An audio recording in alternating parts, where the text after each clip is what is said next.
Seorang pria bernama Leon tampak bersimpuh, tangannya terikat ke belakang. Dongsong yang menewaskan komandan mereka. Saat lawannya lengah, Leon berhasil melepaskan diri dari ikatannya. Para tentara semakin curiga hingga akhirnya ia menembak Leon di dada. Tapi Leon tak terluka sedikit pun. Leon kemudian membabat habis semua tentara dengan mudah. Seorang prajurit ia biarkan hidup. Kemudian dengan menggunakan bahu prajurit itu membidik seorang pria, yaitu adalah Lirang, adik Leon. Lirangnya kesal kemudian mengambil basoka dan menembak ke arah Leon. Terjadilah aksi saling tembak menembak dan saling berkelahi. Sambil terus bertempur, Leon merasa bingung dan di tahun 2020, Leon dan Lirang sebenarnya sudah mati. Namun Leon bereinkarnasi lagi, sementara Lirang tidak. 4 bulan setelah kematian Lirang, Leon yang hidup kembali menemui seorang wanita bernama Taulipa, sang penguasa sungai kematian, dan protes mengapa adiknya itu tak bisa bereinkarnasi. Taulipa mengatakan Lirang tak bisa bereinkarnasi sebab terlalu banyak manusia yang telah ia bunuh. Leon ingin saudaranya hidup kembali dan berjanji pada Taulipa untuk melakukan apa saja. Taulipa akhirnya memberikan syarat, yakni Leon harus menjadi kaki tangannya. Selain itu, Leon harus menjadi siluman rubah ekor 9 kembali. Leon setuju dan menandatangani kontrak tersebut. Masalah muncul saat suatu hari ketika Leon bersantai di kafe, suami Taulipa mendatanginya dan memberitahu bahwa seorang pria bertopeng mencuri sebuah kristal bernama batu penjaga. Akibat hilangnya kristal itu bisa fatal. Keseimbangan dunia manusia dan dunia roh menjadi kacau. Taulipa meminta Leon untuk segera menemukan batu itu dan diberi jam tangan yang mengingatkan Leon bahwa ia harus kembali sebelum fajar. Seorang pria datang bernama Shinju, sahabat Leon, berkata akan membantu Leon dalam misinya kali ini. Mereka pun memasuki gerbang waktu. Leon akhirnya melakukan perjalanan kembali ke tahun 1938 saat era penjajahan Jepang di Korea. Di tengah kota, Leon melihat sosok pria bertopeng yang terus mengawasi dirinya. Leon sadar orang itulah yang mencuri kristal batu penjaga. Leon mengejar pria bertopeng itu hingga pertempuran keduanya tak terhindarkan. Sementara itu, tak jauh dari tempat mereka bertarung, seorang wanita berpakaian ningrat menerima sebuah tas dari 2 orang pria. Wanita itu kemudian mendekati sebuah mobil yang dijaga oleh banyak pasukan Jepang. Saat wanita itu mendekat dan hampir melemparkan bungkusan dari dalam tas, Leon dan pria bertopeng bertempur di situ. Batu yang dicari Leon terjatuh di tanah. Sementara itu, wanita tadi kembali melemparkan bungkusan yang ia bawa. Terjadilah ledakan hebat di sana. Leon menggunakan kesempatan ini untuk berusaha mengambil batu penjaga tersebut, namun seorang pria berhasil mengambilnya. Leon pun kini mengejar pria itu. Pria itu membawa batu kristal tersebut ke sebuah gubuk yang ternyata dia adalah anak buah dari Lirang. Leon tak menyangka dia akan bertemu dengan adiknya. Leon kemudian memeluk saudaranya dengan hangat, tetapi Lirang tampak tidak menyukainya. Leon akhirnya menyadari bahwa di era ini adiknya memang belum mati. Lirang kemudian mengajak Leon untuk makan dan minum. Tanpa curiga, Leon meminum apa yang dihidangkan oleh adiknya. Namun seketika Leon sadar adiknya memasukkan racun ke dalam minuman tersebut. Leon pun pingsan. Di tempat lain, wanita tadi yang bernama Eunho sedang dikejar banyak orang akibat ledakan yang ia buat. Ia tertembak dan menabrak seorang pria mabuk.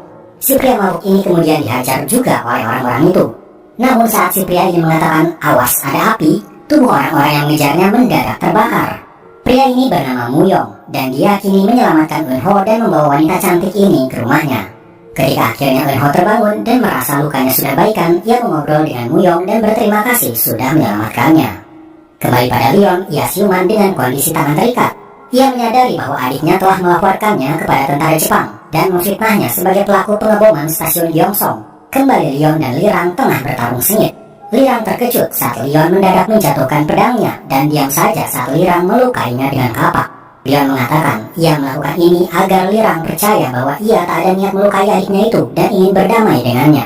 Leon mengelus kepala Lirang dan meminta adiknya itu untuk hidup lebih baik, kemudian ia pergi. Namun tiba-tiba dari belakang, Leon melihat Lirang ditusuk oleh pria misterius bertopeng, si pencuri kristal batu penjaga. Leon langsung memeluk adiknya itu sementara si pria bertopeng pergi dan menghilang. Leon membawa adiknya itu ke sebuah penginapan dan membaringkannya. Kondisinya sangat kritis. Leon pun keluar mencari bantuan. Leon bertemu dengan seorang pria bernama Do Bangsak yang punya kemampuan untuk membuat manusia hidup abadi dan menjadi muda kembali. Bangsak sendiri adalah sosok yang ditakdirkan untuk berumur panjang dan tak bisa mati.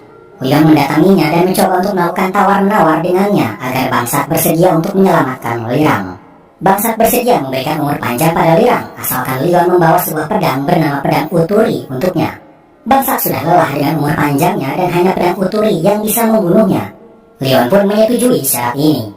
Kembali pada Lirang, ia bangun, namun kemudian ia menyadari bahwa hanya jiwanya saja yang sadar, tetapi tubuhnya terbaring tak berdaya. Lirang telah menjadi hantu. Lirang ingin berkomunikasi dengan Leon, namun apa daya, sang kakak tak bisa melihat dirinya. Leon hanya bersin saat ia ditembus sukma Lirang. Leon berkata pada Lirang yang sedang terbaring, mengatakan ia tak akan menyerah untuk menyelamatkan adiknya itu. Lirang yang melihat kejadian itu merasa sedikit terharu. Leon tidak punya waktu lama, ia segera mencari pedang Uturi agar adiknya bisa hidup kembali. Dalam perjalanannya, Leon menyadari bahwa orang yang memegang pedang Uturi di zaman ini adalah dirinya sendiri, versi yang lebih muda dan berambut panjang. Kita sebut saja Leon berambut panjang ini Leon 1938. Leon sampai di kediaman dirinya yang dulu dan diam-diam mencoba merebut pedang itu dari dirinya yang lebih muda. Ia hampir ketahuan, namun untungnya ia dikira cermin karena Leon 1938 sedang mabuk opium. Leon langsung kabur setelah berhasil mendapatkan pedangnya. Tapi ternyata Leon 1938 tahu kalau pedangnya dicuri dan menghadang Leon. Terjadilah pertarungan mereka berdua. Awalnya mereka seimbang, tapi Leon terlihat semakin terdesak dan terkunci. Ia pun mengeluarkan ponselnya dan memperlihatkan foto pacarnya di era itu yang baru saja meninggal. Leon berkata, pacarmu masih hidup dan kini ada di Manchuria. Leon 1938 percayakan hal itu dan segera pergi menuju ke sana.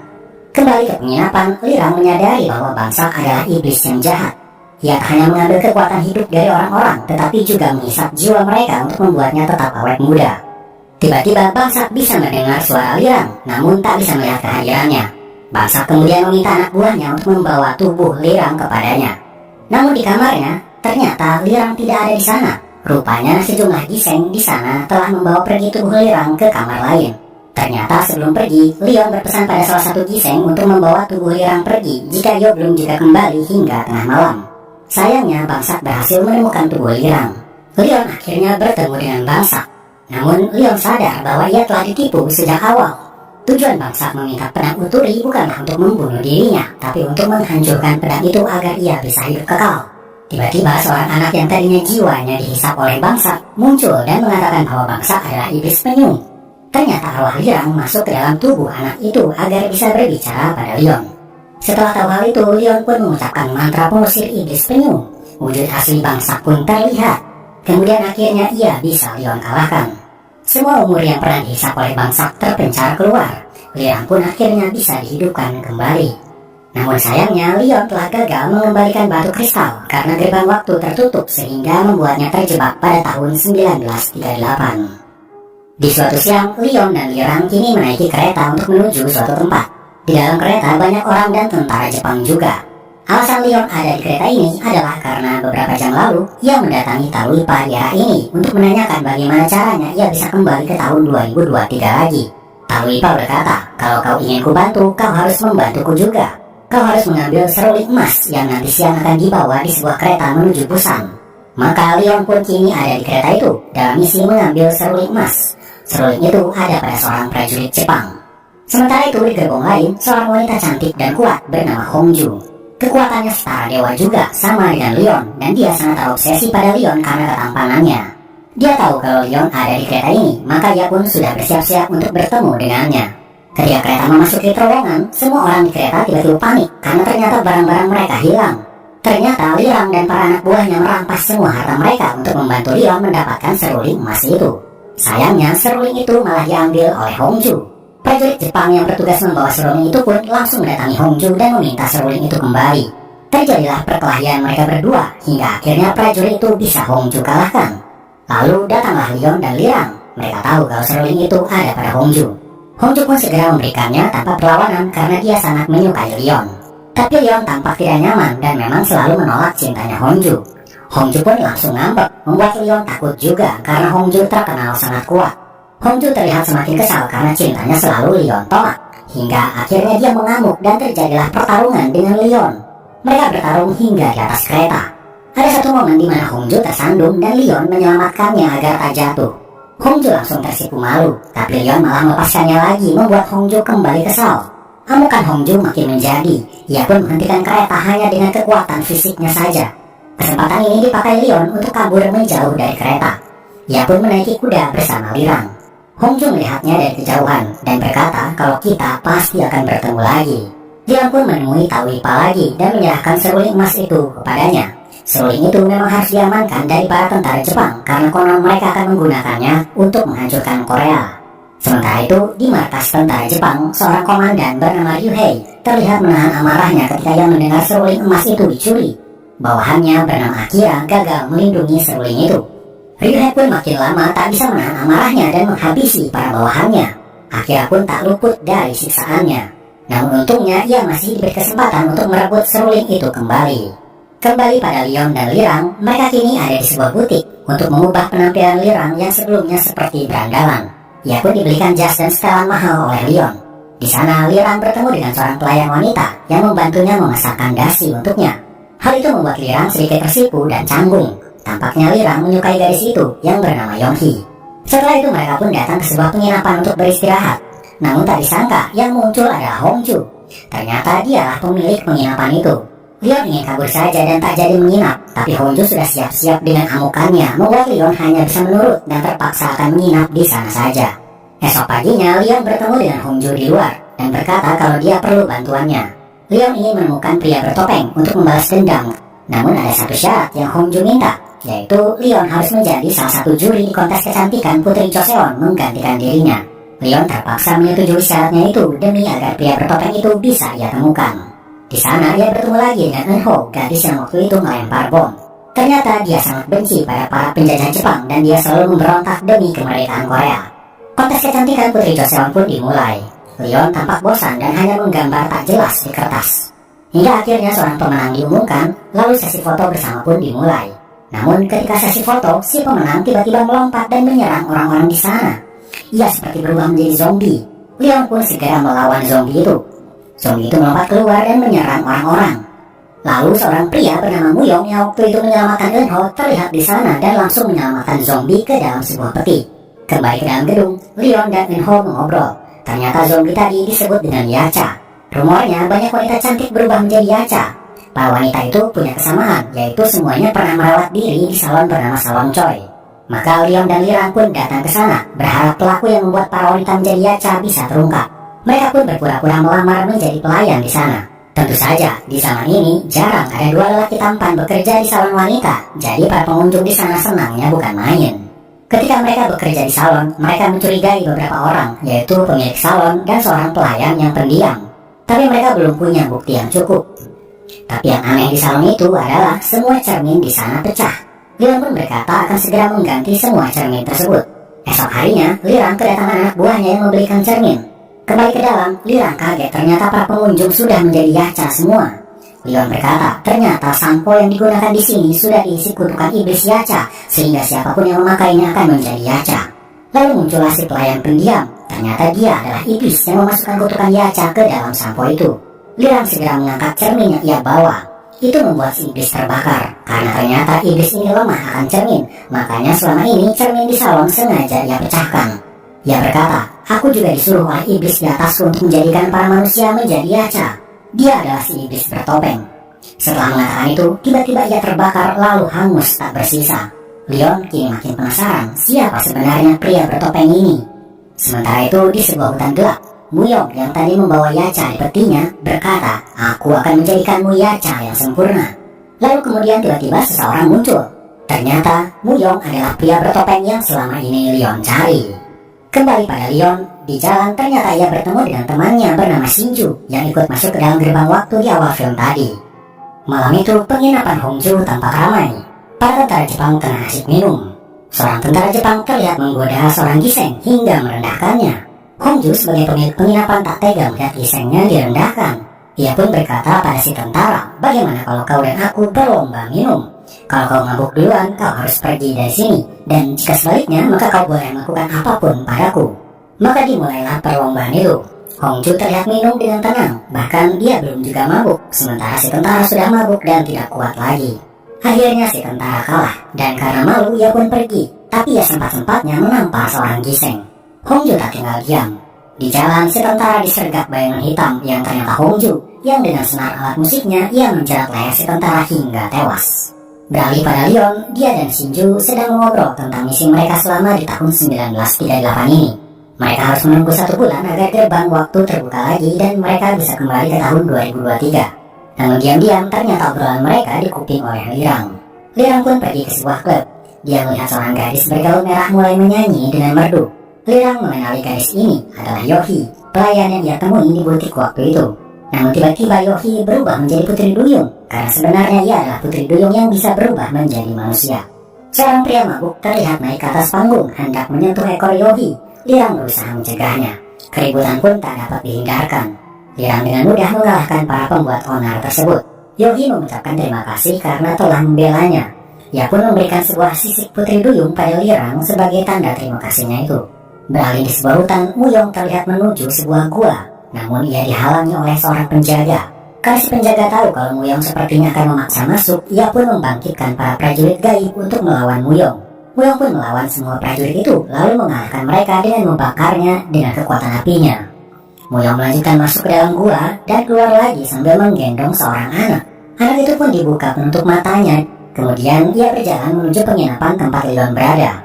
Di kamarnya, Leon tiba-tiba terbangun, kaget melihat seorang anak. Namun anak itu hilang lagi dalam sekejap. Ia pun bingung sambil ketakutan, apa sebenarnya barusan itu.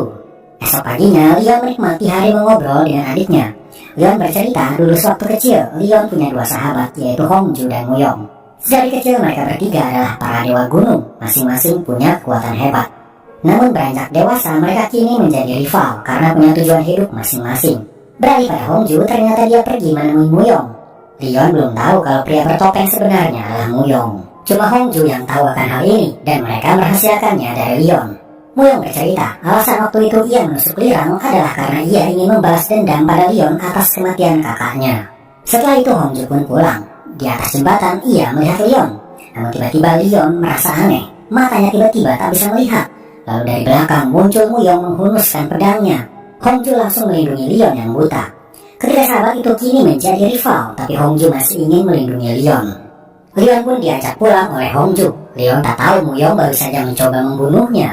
Hongju pun kini mendatangi kediaman Muyong dan melihat seorang anak dengan sosok mengerikan. Ternyata dialah yang menyebabkan Leon buta ketika semalam ia datang ke kamar Leon. Anak kecil itu bernama Saitani, iblis yang diciptakan oleh sebuah ritual biadab karena melibatkan seorang anak yang dikurung di sebuah kotak dan dibiarkan hingga mati.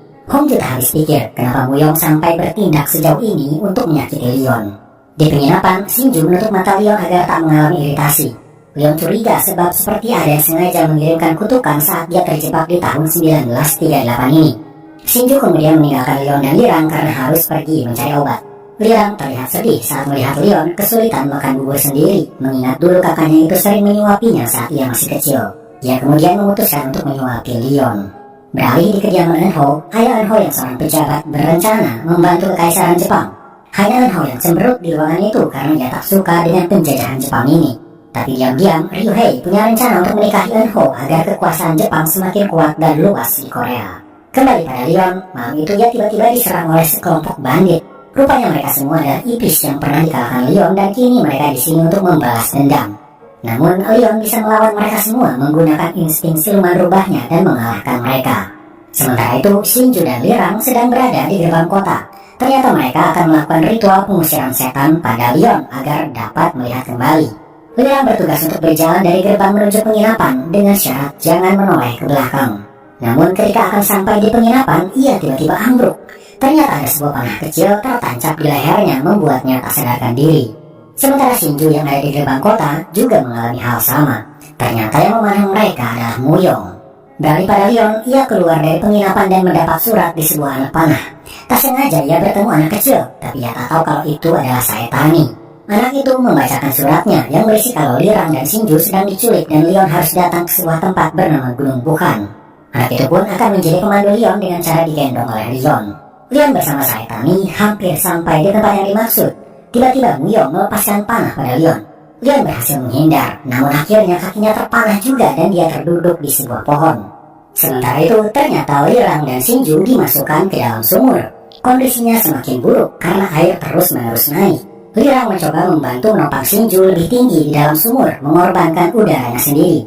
Lalu tiba-tiba sisik pemberian Yohi di sakunya mulai bersinar. Di saat yang sama, Yohi mendapat firasat Lirang berada dalam bahaya.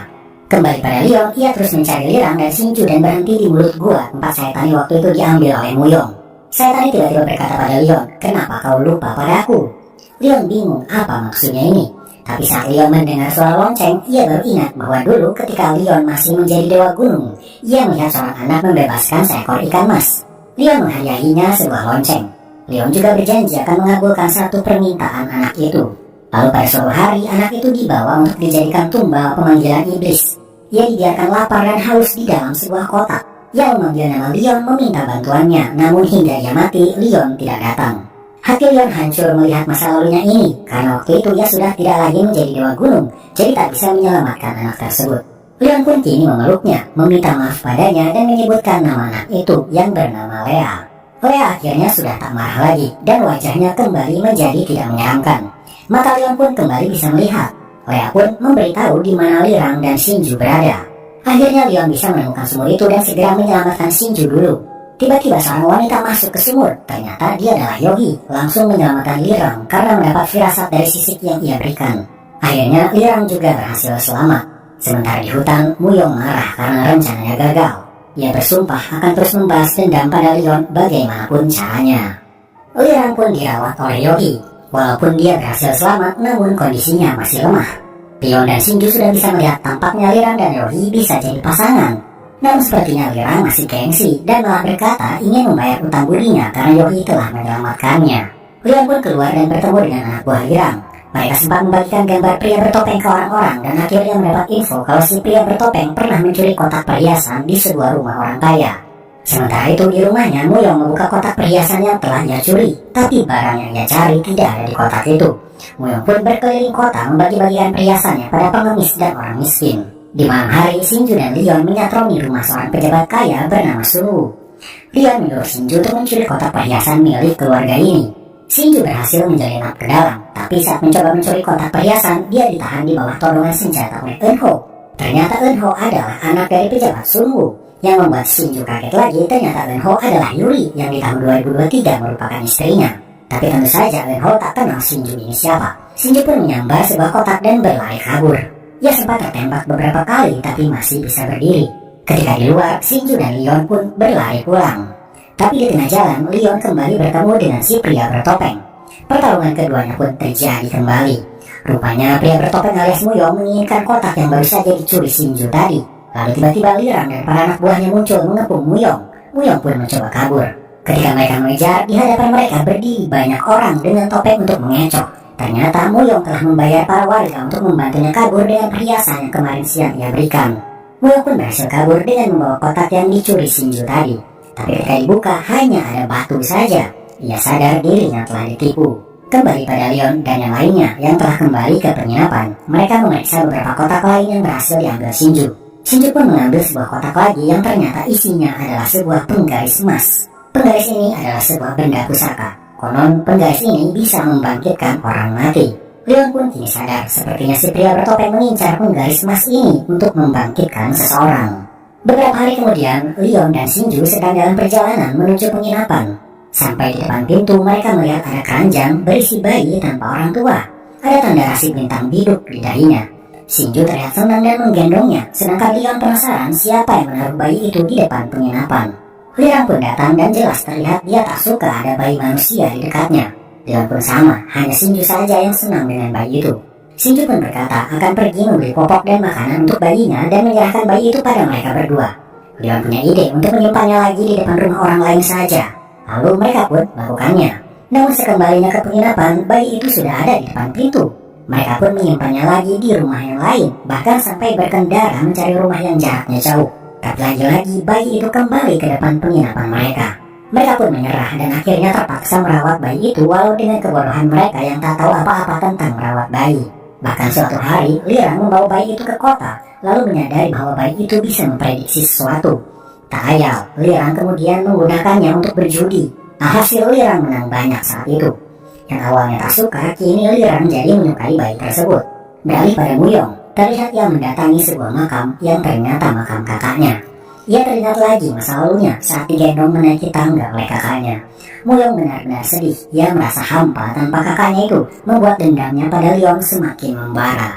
Beralih pada Eunho dan ayahnya yang sedang mengadakan pembukaan tambang emas. Ternyata ayah Eunho memihak Jepang agar ia juga bisa mendapatkan kekayaan dari tambang emas tersebut. Namun tiba-tiba dari dalam tambang muncul seorang pria.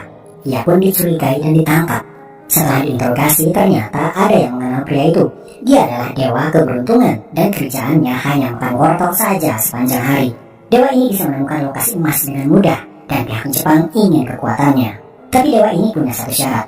Ia ingin dicarikan seorang bayi dengan dahi bertanda rasi bintang. Maka pihak Jepang pun mulai mencari di seisi kota. Mereka bahkan membuat poster dan bersedia memberikan hadiah 1 juta yen bagi yang bisa menemukannya. Leon dan yang lainnya kebetulan sedang berjalan-jalan dengan bayi itu dan melihat poster tersebut. Mereka langsung kabur ketika para warga mengenali bayi itu dan mulai mengejar. Untungnya mereka bisa lepas dari kejaran para warga dan bayi itu pun selamat. Leon heran mengapa pihak Jepang menginginkan bayi itu yang ia beri nama Miho, bahkan mengadakan sayembara untuk mendapatkannya. Leon pun kemudian menunjukkan kemampuan Miho yang bisa meramal letak koin yang disembunyikan dengan tepat. Leon pun sadar sepertinya Miho adalah dewi keberuntungan. Ia kini merasa cemas karena pihak Jepang kini mengincar Miho. Belum lagi ia juga harus berhadapan dengan si pria bertopeng. Sementara itu Hongju yang baru saja keluar dari stasiun dihadang oleh bawahan Ryuhei. Mereka menyampaikan kalau Jenderal Ryuhei ingin bertemu dengannya. Hongju bersikap waspada dan ikut bersama mereka. Ia pun bertemu dengan Ryuhei. Ryuhei berkata, "Aku butuh seorang bayi yang saat ini bersama Leon di penginapanmu." Awalnya Hongju menolak, tapi Ryuhei memberitahu kalau salah satu gisennya disekap. Ryuhei menawari pertukaran nyawa antara gisen itu dengan bayi yang ada pada Leon. Tanpa berkata apapun, Hongju kembali ke penginapan, mengambil Miho saat yang lain sudah tidur dan pergi lagi menuju Ryuhei. Di sana sudah ada dewa keberuntungan si pemakan wortel. Dewa itu ditanyai, "Sekarang kau sudah mendapatkan bayimu. Sekarang di mana lokasi tambang penuh emas berada?" Tapi dewa ini diam saja, membuat Akira mengancam untuk menembak bayi ini. Hongju kemudian memohon dengan sopan sambil berlutut yang membuat dewa itu akhirnya memberitahu sebuah lokasi di sungai. Sementara itu, Leon dan Shinju terlihat masuk ke markas kepolisian Jepang dan menyamar sebagai polisi di sana. Mereka sudah tahu kalau Miho diambil Hongju dan kini mereka akan melakukan sebuah misi. Kembali pada Hongju yang kini ada di sungai, dewa keberuntungan terlihat menyusuri sungai dan masuk ke dalam air. Tak lama ia mengambil sesuatu dari air, ternyata itu emas. Ternyata di malam ketika Miho diambil Hongju, ia membangunkan Leon dan memberitahu rencananya. Ia akan berpura-pura membawa Miho ke Ryuhei, sementara Leon harus membebaskan seorang gisen yang disekap di kantor polisi. Maka kini Leon pun melakukan misi itu. Ia akhirnya menemukan tempat gisen disekap dan segera membebaskannya. Kembali ke sungai, Akira kini bertanya lagi di mana lokasi lain yang penuh emas. Dewa keberuntungan memberitahunya, namun tiba-tiba Akira menembaknya. Tak sampai di situ, Akira juga terlihat akan menembak Miho. Namun tiba-tiba Miho menghindar dan melompat. Ternyata itu adalah Lirang yang selama ini menyamar jadi Miho. Terjadilah pertarungan antara Lirang dan Akira. Sementara itu, Leon kini sudah berhasil membebaskan gisen itu. Namun di kota, tak sengaja ia berpapasan dengan Ryuhei. Leon tiba-tiba mencium bau darah ketika melewatinya. Pertanda Ryuhei adalah iblis. Seketika mereka langsung saling menghunuskan pedang bersiap bertarung. Namun seketika itu juga Ryuhei tiba-tiba menghilang. Leon hanya memegang tangannya yang tampak gemetar, menyadari kalau kekuatan Ryuhei sangat besar. Sementara itu, Miho terlihat sudah kembali ke penginapan digendong oleh Leon. Ternyata kejadian di sungai itu berhasil dimenangkan Lirang dan mereka bisa kembali dengan selamat. Terlihat dewa keberuntungan juga masih hidup dan kini ia berpamitan dan akan membawa Miho yang seorang dewi keberuntungan pergi mengembara. Sebelum pamit, dewa keberuntungan memberikan tanda rasi bintang di tangannya Leon. Tanda itu suatu hari mungkin bisa menyelamatkan dirinya atau orang di sekitarnya. Di suatu malam, Leon mendengar namanya dipanggil dari luar. Ia pun keluar dan melihat sahabatnya, Muyong. Ia tak menyangka ia bisa bertemu dengannya lagi, padahal seharusnya Muyong sudah mati. Leon memeluknya, namun dia langsung bertanya siapa kau sebenarnya. Leon langsung mengeluarkan pedangnya dan menyerang Muyong. Ia tak percaya kalau pria ini adalah Muyong karena setahu dia Muyong sudah mati. Sementara itu, Hongju yang berada di kamarnya diberitahu oleh Jeo kalau ada sesuatu yang gawat di luar. Hongju pun melihat keluar dan melihat dua sahabatnya sedang bertempur. Ia berteriak untuk menghentikan mereka, namun mereka tak peduli. Karena kesal, ia langsung melemparkan pedangnya tepat menembus tubuh Leon dan Muyong seperti sate. Barulah mereka berhenti, kemudian Hongju langsung memarahi mereka berdua. Ia kemudian menarik pedangnya, Leon langsung muntah darah. Muyong terlihat sedikit khawatir pada Leon yang sedang sekarat itu. Hongju berkata pada Muyong, hanya kau yang bisa menyembuhkannya. Ini adalah ironi bagi Muyong. Di satu sisi selama ini ia dendam pada Leon, tapi ternyata ia tak tega melihat sahabatnya sekarat seperti itu. Maka akhirnya Leon pun dibaringkan di tempat tidur dan Muyong mulai menyembuhkan lukanya. Muyong adalah dewa gunung yang bisa menyembuhkan luka separah apapun. Leon beristirahat ditemani Hongju. Tapi sampai saat ini Leon masih belum tahu kalau Muyong adalah si pria bertopeng. Sementara itu, di luar terlihat sebuah kantung merah di atap rumah yang ternyata disimpan Muyong. Ternyata itulah tujuan Muyong datang ke tempat Leon. Kantung merah itu ia dapatkan dari Raja Neraka yang berfungsi sebagai pemanggil iblis jahat. Muyong berencana memanggil iblis itu untuk menghabisi Leon. Esok harinya, Leon sudah baikan dan terbangun. Hong Joo-kwon kini seperti kembali ke masa lalu ketika mereka masih bertiga dan bersahabat.